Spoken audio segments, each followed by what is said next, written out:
பாரத் நேயர்களுக்கு அன்பு வணக்கம். பொதுவாக கம்யூனிஸ்ட் கோட்டை அப்படின்னு சொன்னால் கேரள மாநிலத்தை தான் பொதுவாக எல்லாருமே சொல்லுவாங்க. அந்த கம்யூனிஸ்ட் கோட்டைன்னு சொல்லப்படுற அந்த கேரள மாநிலத்தில் ஆலப்புழாவில் சங்கிகள் ஒரு தரமான சம்பவத்தை செஞ்சுக்கிறாங்க.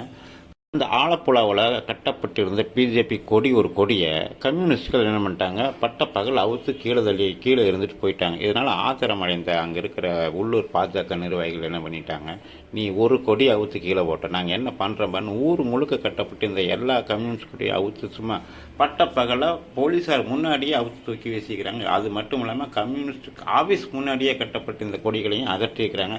இந்த சம்பவம் தற்போது கேரளாவில் பெரும் பரபரப்பை ஏற்படுத்தியிருக்குதுன்னு தான் சொல்லணும். இத்தனை நாளாக கம்யூனிஸ்ட்கள் தாங்கள் நினைத்தது எல்லாம் சாதிச்சுக்கலாம் அப்படின்னு சொல்லி அந்த ஆட்சியில் பிஜேபிக்கு எதிராக என்னென்ன செய்ய முடியுமோ அவ்வளவும் செஞ்சுட்டு இருந்தாங்க. இதனால் எல்லா கிராமங்களிலையுமே பிஜேபி மற்றும் பிஜேபி சார்ந்தவர்கள் மிகவும் கஷ்டப்பட்டு இருந்தாங்க. இவங்களுடைய ஆதிக்கத்தை எப்படியாவது ஒழிக்கணும்னு சொல்லி மனசில் ஒரு வன்மத்தை வச்சுருந்தாங்க.